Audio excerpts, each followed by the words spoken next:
kita datang dari Allah Bapa yang menciptakan langit dan bumi, Tuhan yang setia sampai selama-lamanya dan tidak pernah meninggalkan pekerjaan tangannya. Turunlah atas kita anugerah Tuhan kita Yesus Kristus dalam persekutuan kita dengan Roh Kudus. Amin. Amin.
Bapa pencipta langit dan bumi, Allah Abraham, Ishak dan Yakub, Allah itu juga yang kami sembah dalam nama Yesus Kristus Tuhan dan Juru Selamat kami. Dalam rangka Prapaskah, gereja-gereja Tuhan akan melaksanakan Paskah, di mana peristiwa kematian dan kesengsaraan dan kebangkitan Kristus yang melepaskan hukuman maut bagi umat kepunyaan-Mu. Hari ini Tuhan, kami bersama-sama berhimpun di gereja-Mu tempat ini. Kami mohon urapan-Mu, kami mohon hikmat-Mu, dan kami mohon petunjuk-Mu. Urapi hamba-Mu dan urapi jemaat-Mu.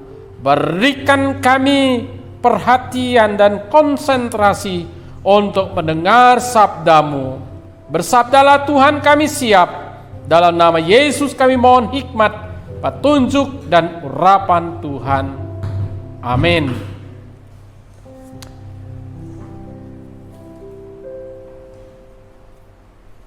Baik Bapak Ibu Saudara sekalian, Shalom. Shalom.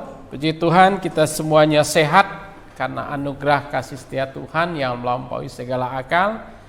Puji Tuhan, kita akan membaca firman Tuhan pada pagi hari ini. Kita akan melihat dalam Lukas pasal yang ke-10 ayat 30 sampai ayat 37. Lukas pasal 10 ayat yang ke-30 sampai 37. Baik, saya membaca yang genap, jemaat membaca yang ganjil. Kita semuanya ambil bagian dalam pembacaan firman Tuhan pada pagi hari ini. Dengan judul perikop, orang Samaria yang murah hati. Jawab Yesus, akulah seorang yang adalah seorang yang turun dari Yerusalem ke Yeriko. Ia jatuh ke tangan penyamun yang bukan saja merampoknya habis-habisan, tetapi yang juga memukulnya, dan yang sesudah itu pergi meninggalkan setengah mati. Kebetulan ada seorang yang turun dari jalan itu, yang melihat orang itu, tetapi ia melewatinya dari seberang jalan. Demikian juga seorang Lewi datang ke tempat itu. Ketika ia melihat orang itu, ia melewatinya dari seberang jalan. Lalu datang seorang Samaria yang sedang dalam perjalanan ke tempat itu, dan ketika ia melihat orang itu, tergeraklah hatinya oleh belas kasihan. Ia pergi kepadanya lalu membalut luka-lukanya. Sesudah ia menyiraminya dengan minyak dan anggur, kemudian ia menaikkan orang itu ke atas keledai tunggangannya sendiri, lalu membawanya ke tempat penginapannya dan merawatnya. Keesokan harinya ia menyerahkan dua-duanya kepada pemilik penginapan itu. Katanya, rawatlah dia, dan jika kau melakukan demikian ini, aku akan menjaga waktu aku kembali. Siapakah di antara ketiga orang ini menurut pendapatmu adalah sesama manusia dari orang jatuh ke tangan penyamun itu? Jawab orang itu, orang yang telah menunjukkan belas kasihan kepadanya. Kata Yesus kepadanya, pergilah dan berbuatlah demikian. Terpujilah Kristus, jemaat yang dikasihi Tuhan. Kita disebut orang-orang yang berbahagia karena kita telah mendapatkan anugerah keselamatan yang luar biasa. Maka kita disebut orang yang berbahagia. Baik, jemaat yang dikasihi Tuhan, tema kita hari ini adalah berbicara tentang toleransi. Ya, kita hari ini Prapaskah ini membicarakan tentang toleransi. Ya, dalam bahasa Latinnya itu adalah tolera, itu ya, sabar, menahan diri, gitu ya. Orang yang sabar mampu menahan diri terhadap ya tindakan, terhadap omongan orang, itu namanya toleransi. Ya, toleran, ya. Dalam bahasa ya terjemahan secara etimologinya adalah sikap yang saling menghargai, ya, saling menghormati. Tetangga bahasanya nggak enak, sikapnya nggak enak, kita hargai dia, kita hormati dia, itu namanya toleransi. Ketika tindakan, ketika sikap, di saat kita menghargai, di saat kita menghormati orang lain, itu yang dinamakan toleransi. Jemaat yang dikasihi oleh Tuhan, toleransi dapat dimaknai sebagai kemampuan setiap orang untuk sabar, untuk menahan diri, ya. Jadi sikap sabar, toleransi ini, itu ya, harus dicamkan baik-baik, diwujud nyatakan dalam tindakan sehari-hari. Itu baru namanya toleransi. Toleransi itu bukan teorinya, tetapi toleransi itu adalah prakteknya, kenyataannya, tindakannya, perbuatannya yang dilakukan setiap hari, setiap waktu. Itu yang dimaksud dengan istilah makna toleransi yang sesungguhnya. Jemaat yang dikasihi oleh Tuhan, dengan adanya sikap toleransi, dengan adanya gaya toleransi, dengan adanya tindakan toleransi, ya, kepercayaan antar individu maupun kelompok, ya, tidak akan terwujud, tidak akan terjadi jika tidak ada toleransi itu sendiri. Omong kosong kalau tidak ada saling menghormati, menghargai, menahan diri terhadap orang lain, dia bicara soal toleransi. Berbicara soal toleransi itu apabila dia mampu menahan diri, malah mampu melakukan hubungan baik dengan orang lain, itulah yang dinamakan toleransi. Nah, tujuan daripada kita mendengar makna daripada toleransi hari ini adalah yang pertama, supaya kita sebagai umat Tuhan mengerti. Tujuan yang kedua, memahami. Ketika kita memahami, ketika kita mengerti, ketika kita dapat mencerna dengan baik, maka kita dituntut untuk membuktikan, mewujudkan toleransi itu kepada sesama. Apalagi dunia saat ini, ya, kalau toleransinya kurang, wah, kita bersyukur, ya, bersyukur negara yang begitu luas, penduduknya begitu banyak, keyakinannya banyak. Ada beberapa hari yang lalu di media ada muncul sekte baru, ya, aliran baru, ya. Jadi mereka melakukan sebuah ritual, ya, mandi. Saya baca di media sosial itu, ya, di daerah Banten, ya. MUI udah sibuk memberikan semacam surat peringatan supaya tidak terjadi hal-hal yang seperti itu. Itu yang dibuat ritual seperti itu. Nah, lalu ketuntutannya sejauh mana toleransi itu kepada keyakinan, kepada pemahaman orang lain, kepada apa yang menjadi yang dipercayai, yang diyakini oleh orang itu. Sejauh mana kita mampu menahan diri, sejauh mana kita mampu bisa beradaptasi dengan lingkungan yang bermacam-macam itu tadi.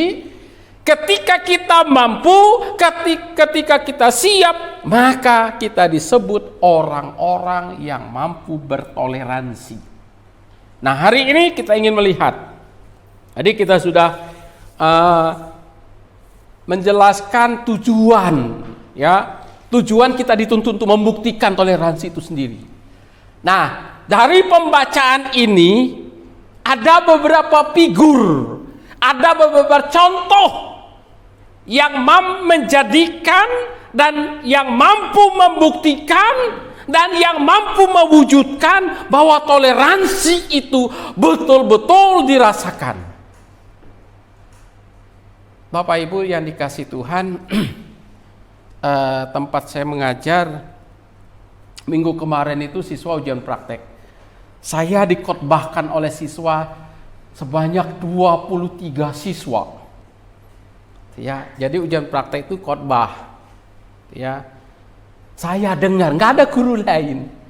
Jadi satu-satu linknya masuk, ngotbahin saya. Ini pendeta ini harus dikhotbahin oleh siswa. Itu saya kasih judul kasih judul demokrasi yang dapat memberikan nilai-nilai positif buat generasi penerus. Ayat firman Tuhannya siswa yang mencari sendiri. Lalu saya dari mulai jam 12 sampai jam 5 sore saya dengarin itu dikhotbahin oleh siswa. Dalam hati anak-anak budek-budek lah itu pendeta tuh gurunya itu 23 siswa ngkhotbahin gurunya. Saya dengar kami kasih nilai Saya lihat Setelah itu dia kata, "Pak, udah puas kami khotbahin Bapak." Budek nggak Pak? Oh enggak, justru saya diberkati ketika anak-anak menyampaikan firman Tuhan yang betul-betul keluar dari hati dengan pemahaman keyakinanmu. Nah, jemaat yang dikasih Tuhan, tadi saya sudah katakan ada beberapa figur, ada 4 tokoh, ada 4 hal yang menjadi pembelajaran buat kita hari ini. Ayat 30, ayat 30 dikatakan pasal 10, ayat 30 jawab Yesus adalah seorang yang turun dari Yerusalem ke Yeriko, ia jatuh ke tangan penyamun. Ayat ini berbicara ada seseorang yang menderita, yang tergeletak. Orang yang menderita itu yang pertama adalah membutuhkan pertolongan. Yang kedua adalah dia ingin keluar dari persoalannya, dari penderitaannya, dari kesulitannya. Sulit karena anggota tubuhnya sudah, maaf cakap, babak belur lah dihajar oleh perampok. Lalu sulit, harta bendanya sudah dirampas, semuanya sudah selesai. Dalam situasi keadaan seperti itu, dia membutuhkan pertolongan dari orang lain. Nah, ini kita lihat. Dalam situasi seperti yang betul-betul sulit, kita butuh pertolongan. Bisa orang Yahudi, bisa juga orang Samaria. Tapi yang jelas di sini dikatakan orang dari Yerusalem mau ke Yeriko. Ketika di tengah perjalanan diperhadapkan dengan situasi yang sulit, semuanya selesai. Tinggal kondisi tubuhnya. Apa yang terjadi? Apakah dia hanya begitu saja? Kalau nggak ada orang lain, ada dua kemungkinan. Pertama, bisa mati. Yang kedua, itu ya, dia bisa menderita dan seterusnya ada di kondisi tempat itu. Dalam posisi seperti itu, kita sebagai orang percaya, ketika diperhadapkan dengan situasi keadaan yang seperti itu, apakah kita hanya jadi penonton? Apakah hanya sebagai motivator? Apakah hanya sebagai sebatas itu ya, inisiator? Atau hanya sebagai sebatas, wah, syukur nggak terjadi sama saya. Apakah seperti itu kita? Nah, saudara yang dikasih Tuhan, kita lihat yang kedua. Dalam ayat yang ke-31. Kebetulan ada seorang imam turun melalui jalan itu. Nah, sosok ya, imam itu adalah orang yang intelektual, menguasai. Imam itu tugasnya menyampaikan visi misi Tuhan, jelas, lukas, aktual. Nah, tuntutannya praktek nyata. Apa yang terjadi? Imam ini teorinya oke, penyampaiannya hebat, pemahamannya luar biasa, bukti realnya nol. Ini tipe yang kedua, langkah yang kedua. Nggak ada dalam konsep hidupnya rasa belas kasihan kepada orang lain. Yang dituntut, yang ada, yang dimilikinya adalah pengetahuan, kepintaran, hanya ekonomi yang diberikan oleh dirinya tanpa mau peduli kepada orang lain. Ini imam. Mungkin doanya lebih hebat dari Pak Pendeta Paran. Doanya mungkin lebih hebat dari majelis tempat ini. Mungkin dari saya sebagai pendeta. Mungkin ya, semuanya disampaikan luar biasa hebat. Ya, dari sisi ekonomi dia punya. Tapi ketika diperhadapkan dengan situasi yang sulit, ada dua sosok yang dia lihat. Sisi positifnya adalah dia takut nama baik dia ketika dia terjun langsung menolong orang itu.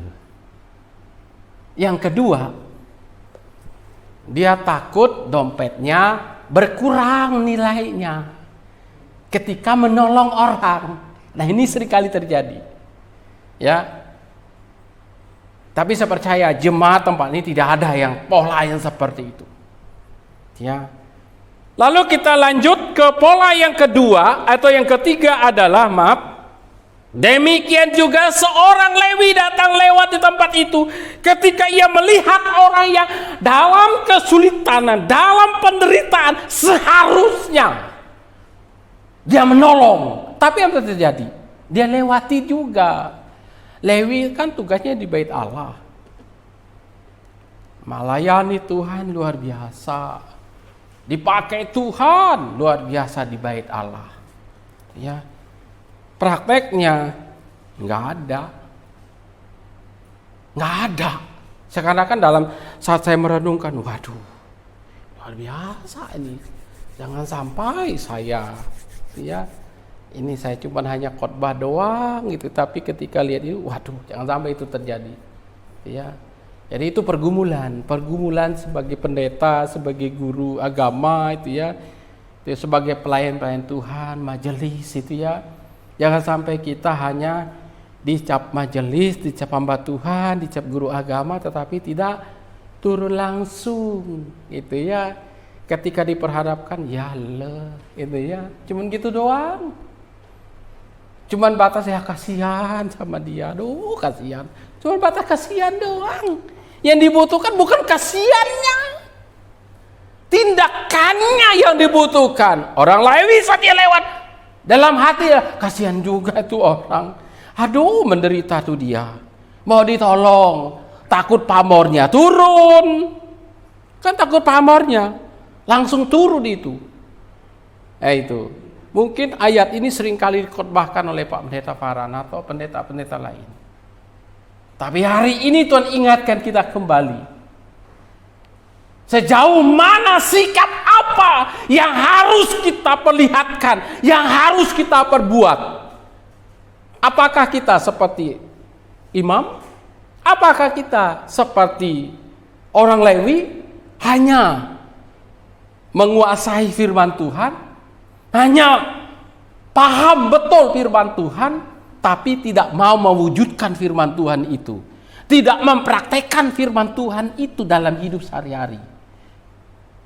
Yang berikutnya kita ingin melihat sosok. Nah ini ya, sosok yang menjadi pelajaran yang sangat berarti buat kita. Ayat yang ke-33. Lalu datang seorang Samaria yang sedang dalam perjalanan ke tempat itu, dan ketika ia melihat, ketika dia melihat, maka tergerak hati. Ya, tergerak hati karena ada sentuhan secara kemanusiaan. Dia tidak mengenal Yesus itu siapa. Orang Samaria ini, menurut tradisi Yahudi, orang Samaria ini kan orang pinggiran, nggak diakui, itu ya, nggak dianggap, ya jangan sampai ya itu terjadi. Sekalipun kita nggak dianggap dalam organisasi gereja yang besar, itu ya, tapi kita dianggap oleh Tuhan. Itu ya, kita dianggap oleh Sang Juru Selamat. Orang Samaria itu ketika dia menyaksikan, ketika dia melihat, tergerak. Saat dia tergerak, disitulah wujud. Yang pertama adalah kasih, ingin berbagi. Yang kedua adalah dia lebih memikirkan secara kemanusiaan. Kalau berbicara tentang kasih dan kemanusiaan, maka dia ingin berbuat sesuatu untuk orang lain. Jemaat yang dikasihi Tuhan, langkah atau cara, pola, sosok yang diperlihatkan oleh orang Samaria ini, yang pertama adalah dia ingin merombak konsep dan cara berpikir yang tidak baik terhadap orang lain. Yang kedua, konsep yang diperlihatkan oleh Samaria adalah konsep yang betul-betul bahwa orang lain itu butuh perhatian terhadap sesama. Konsep yang diperlihatkan oleh Samaria adalah, orang Samaria maksud saya adalah, dia ingin lebih mempertegaskan bahwa di hadapan Tuhan itu punya nilai. Yang penting perbuatan nyata untuk menolong orang lain. Jadi sidang jemaat yang dikasihi Tuhan, hari ini Tuhan ingatkan kepada kita bahwa kita dituntut untuk melakukan yang terbaik. Ya, di posisi seperti ini, dalam kondisi seperti saat ini, kita dituntut untuk saling menguatkan, saling mengingatkan. Tadi saya sempat ngobrol dengan Pak Indra, itu ya, ekonomi keadaan sekarang ini puji Tuhan itu ya masih bisa bertahan. Ya, kita semua sehat, bersyukur. Disyukuri itu dulu, itu ya. Mungkin ada jemaat di antara jemaat yang betul-betul susah. Ya, susah secara ekonomi. Ya, kita mungkin nggak bisa membantu secara ekonomi, mungkin cara itu ya, jalan yang kita berikan. Berapa hari yang lalu ada seorang jual es. Dia lewat depan rumah, Pak, saya jual es, anak saya 2.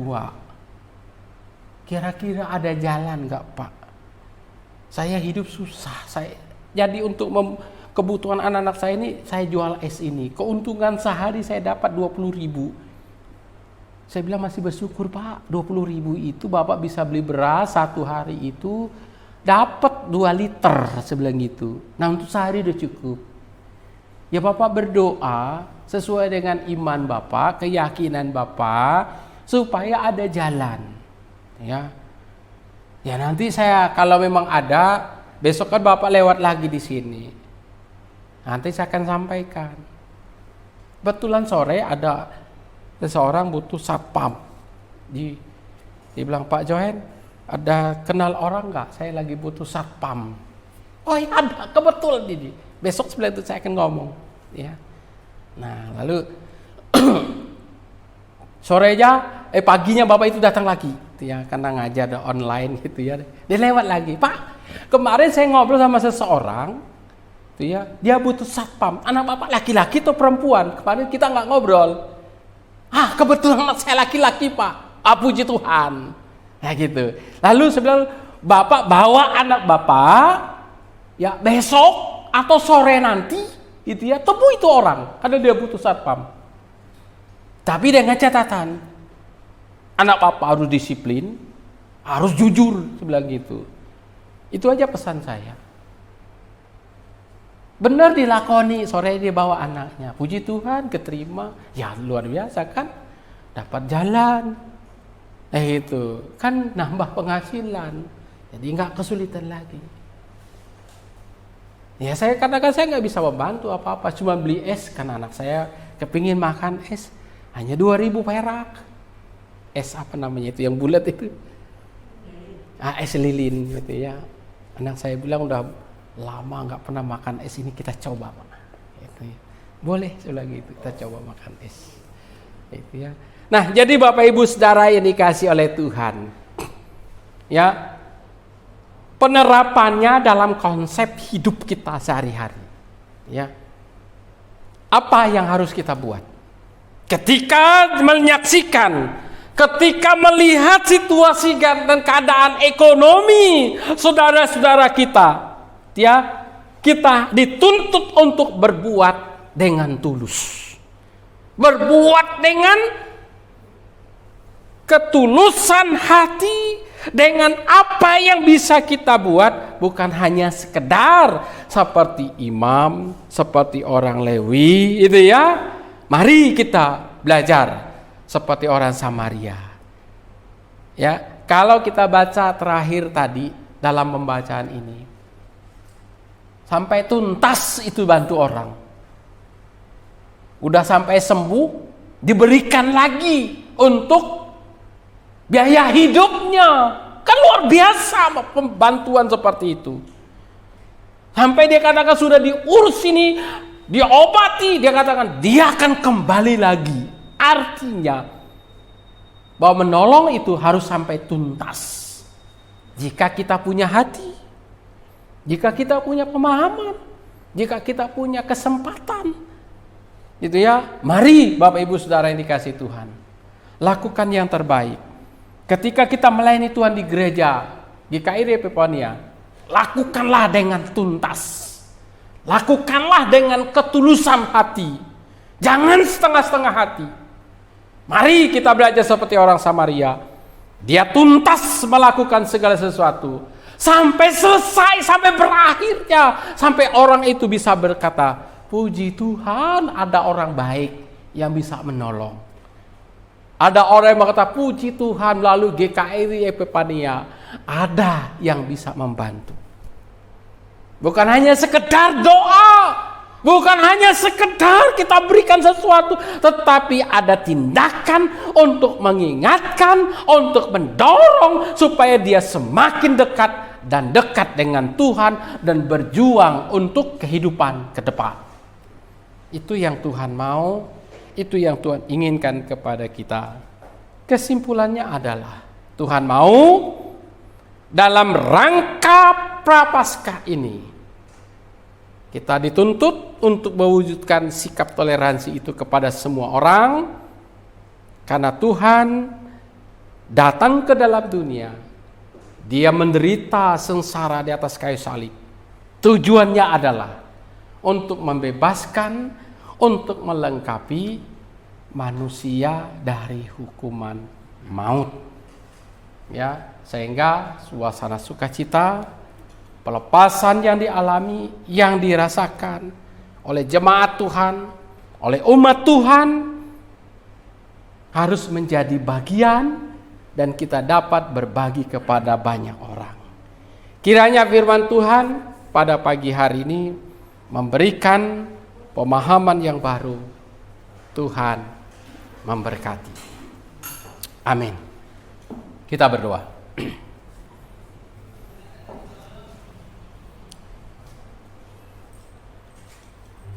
Bapa, terima kasih buat firman Tuhan hari ini yang boleh kami dengar. Sekalipun sederhana, tetapi Tuhan mau supaya kami belajar seperti orang Samaria.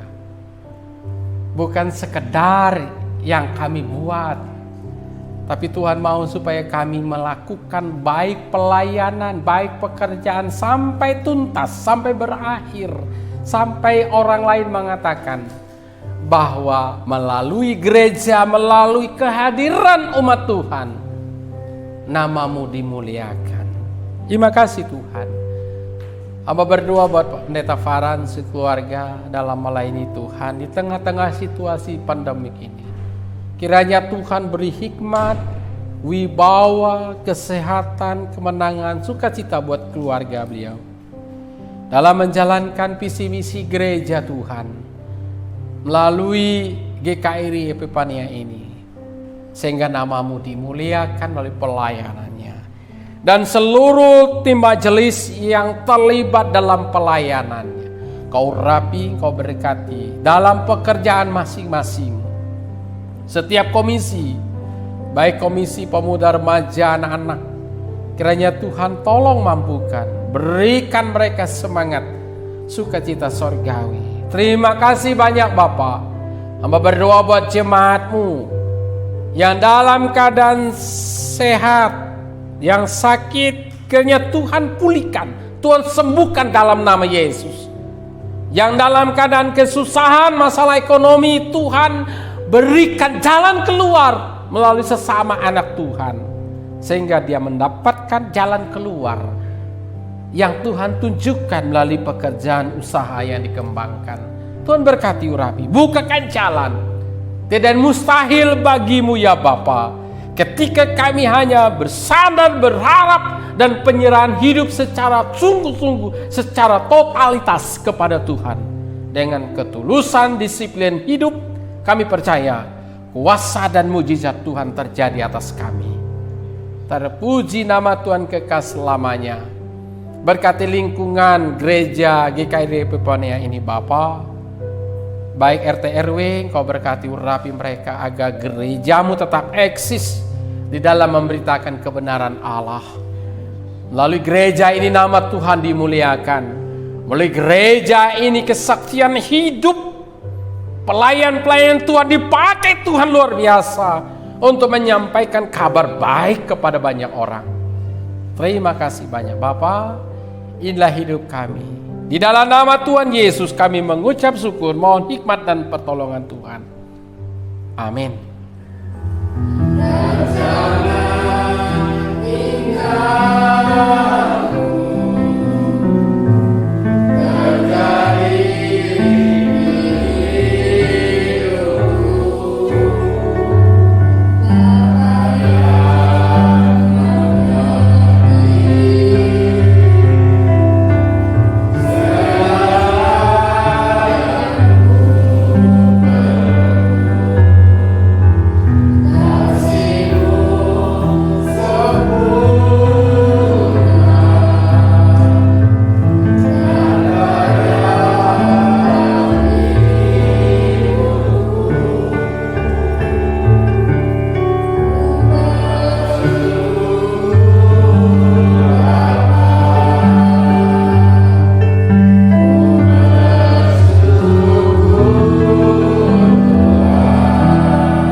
Kita satu dalam doa.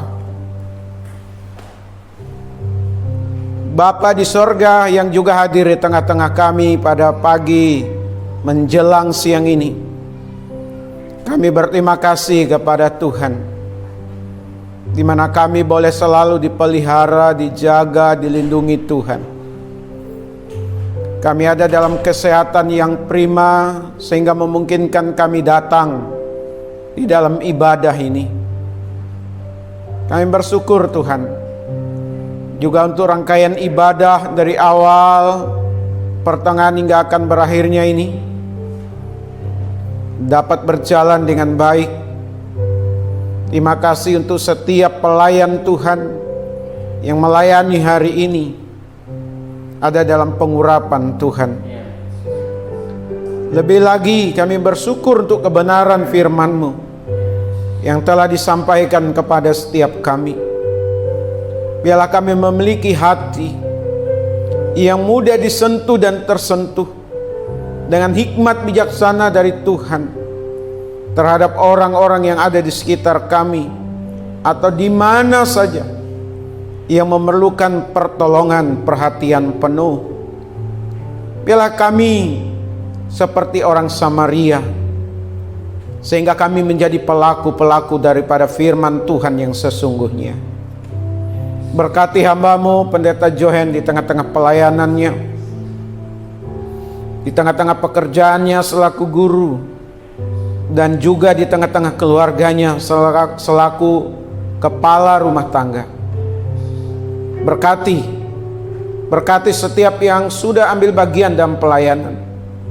Berkati setiap sidang jemaat-Mu yang beribadah hari ini, baik di gedung ini maupun beribadah di rumah masing-masing.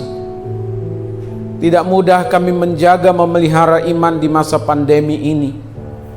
Dituntut kedisiplinan pribadi, kemauan yang kuat, baik itu beribadah, entah datang di gedung gereja seperti ini maupun beribadah di rumah. Kami berdoa tidak ada satupun iman dari sidang jemaat-Mu yang gugur Tuhan. Tidak ada satu lagi sidang jemaat-Mu yang meninggalkan Tuhan. Tidak ada lagi yang berbelok hatinya ya Tuhan. Tuhan yang menghiburkan, Tuhan yang menuntun bagi yang masih ragu-ragu. Pakai hamba-Mu Tuhan, pakai hamba-Mu di tengah-tengah kehadiran setiap sidang jemaat-Mu. Yang berkekurangan Tuhan lawat supaya berkecukupan.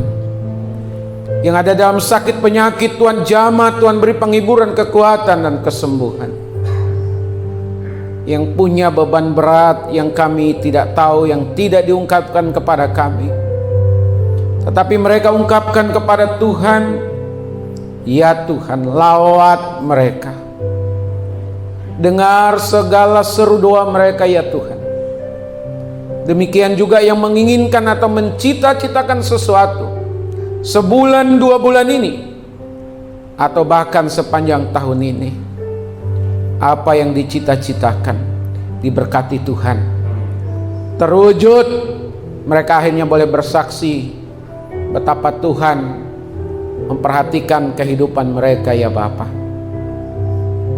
Jika ada sidang jemaat-Mu yang ada dalam ujian, mereka belum mendapatkan jawaban doa, Tuhan tidak pernah ingkar janji. Tuhan yang menghiburkan, menguatkan, sehingga sidang jemaat yang demikian boleh bertahan dan bertahan. Kami tidak lupa membawa di dalam doa untuk Ibu Deborah. Saat ini ia harus membanting tulang.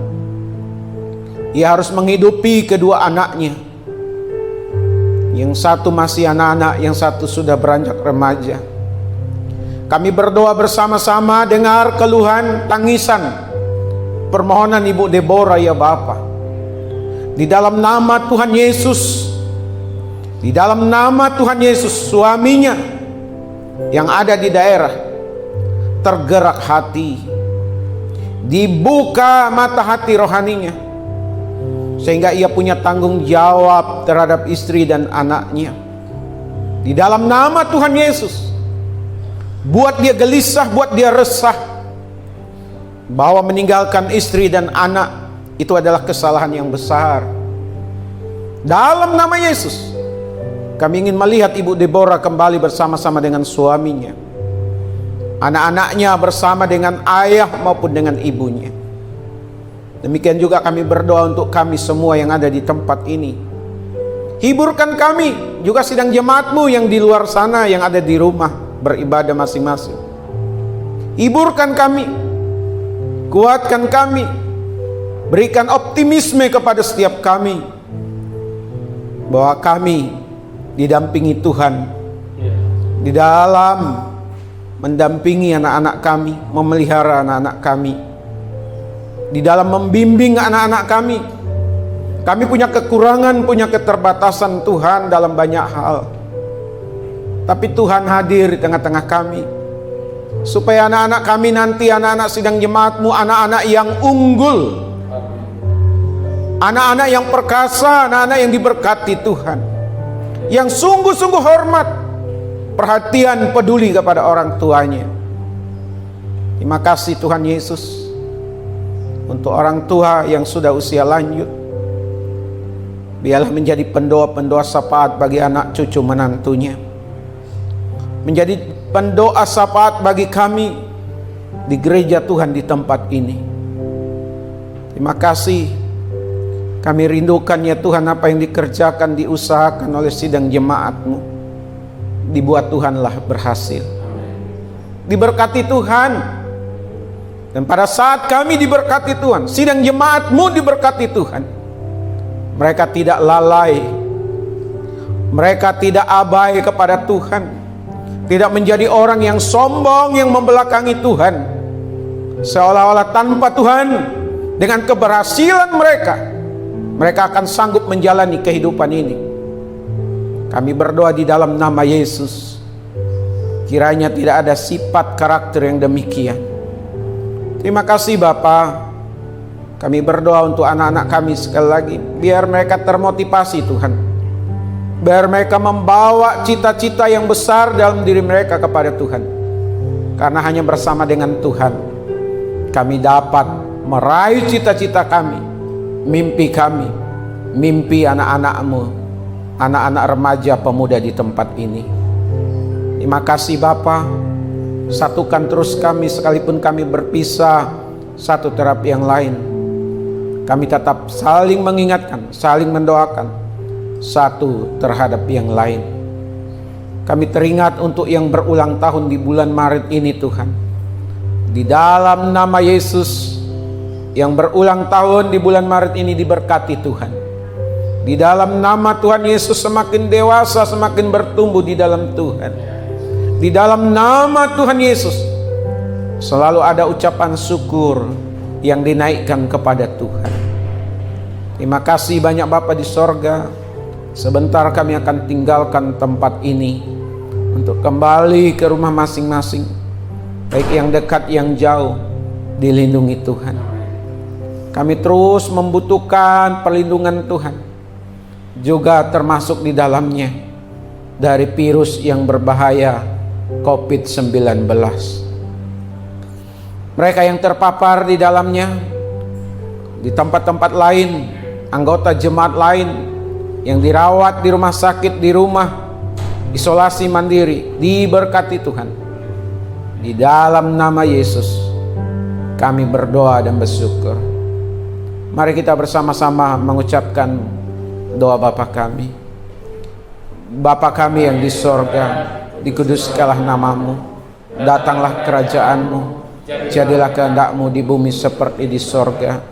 Berilah kami pada hari ini makanan kami yang secukupnya, dan ampunilah akan kesalahan kami, seperti kami juga mengampuni orang yang bersalah kepada kami.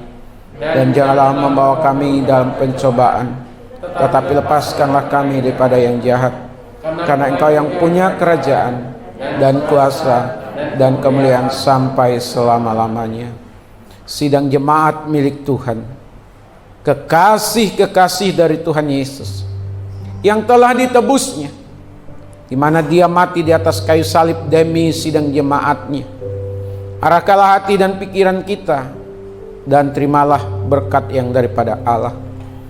Adapun kasih karunia dari Bapa kita di sorga, damai sukacita di dalam Tuhan Yesus, pimpinan penghiburan pengajaran dari Roh Kudus, menyertai kita sekalian hari ini, besok, bahkan sampai selama-lamanya. Amin.